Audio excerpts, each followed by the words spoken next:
का अहवाल शामिल करते हुए आपको बताएंगे कराची में स्ट्रीट क्राइम की वारदातों में मुसलसल इजाफा। शहर भर में लुटेरे आजादाना तौर पर वारदातें करते नजर आते हैं। दूसरी तरफ पुलिस की ताबड़तोड़ कार्रवाइयां भी बेसूद साबित होने लगी हैं। इसी हवाले से मजीद तफसीलात बता रहे हैं नुमाइंदा चैनल 5 न्यूज़ मलिक फैसल। जी मलिक फैसल, आगा कीजिएगा इस हवाले से। हाँ जी बिल्कुल, शहर कायद में स्ट्रीट क्राइम का जिन बेकाबू होता दिखाई नज़र आता है।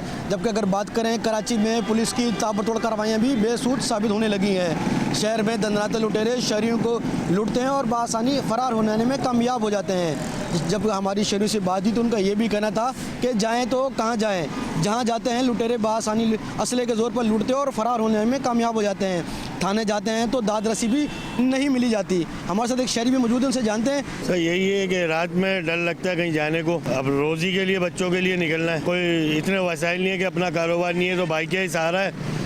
इसमें भी ये होता है, कभी ऐसा होता है कि रात में रोक लेते हैं तो सारा जेब से जो ले आते हैं और टूटा हुआ मोबाइल है वो छोड़ दिया, बाकी पैसे ले आते हैं। और एक दफ़ा तो ऐसा हुआ है कि रोका, छीना, फिर उसके बाद वो मोबाइल दे के चले गए।